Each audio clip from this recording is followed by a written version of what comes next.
Hi all, I am so tired. I am so pooped. Samantha, her daughter Addison, and I drove 4 hours down to Disney World. We were there with my friend's brother Evan. Ooh, we've got a plan for this. We're gonna outsmart everyone else at Disney World. There's not gonna be any lines because we're the first ones there because it's a half hour before it opens. Jet to the back of the park and then make our way forward. It's gonna be brilliant. We're never gonna have to wait. No, we get there at 8:30 and it's like the park has been open for a few hours. There are so many people there. Why is everyone else here? I think I need to take Dramamine before I go to these places. We're going on rides where you're like gonna vomit. The fireworks show happens and it was pretty magical. 14-hour day at Disney. Wake up the next morning, 5 hours back to Americus, Georgia. Wake up in the morning, volunteer at Addison's school, and then drive to Atlanta because Samantha and I are flying home to Minnesota. Wake up at 4 a.m. Then we get on the flight and all I want is my window seat. Lean my head up against the little window and just conk out.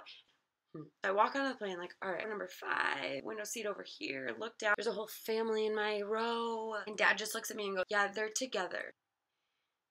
So then I sat in the middle seat. I'm just gonna chill out, sit here. Life is good. The little girl kept snapping her seatbelt.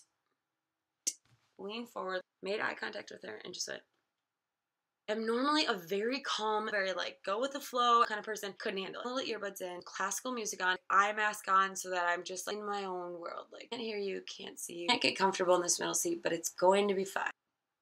I'm in Minnesota and I'm here for 1 more week and then I'm jet setting to Puerto Rico. Minnesota's very grounding for me. I get to hang out with my dad, I hang out with my mom. So there's another story. My mom was like, there's a pub crawl going on, there's free beer. That sounds awesome. Let's do it. It ended poorly. This story that I'm telling you is the story that I kind of learned and pieced together the next day. Yeah, let's dance. This is so much fun. Apparently, one of the guys was like, oh, you spilled your beer. It was like, spill a little beer out, it's fine. And he must have bent over again and I poured it on his head. So I poured out my beer on his head. And that was a mistake. I did not mean to pour my whole beer out. I actually did not mean to pour it over his head. Like any good wife, why'd you pour beer on my husband's head? Literally immediately I was apologetic. Not mean to do that. I'm not the kind of person that pours beer on people's heads. One of them was like, you need to leave. It's my mom's bar.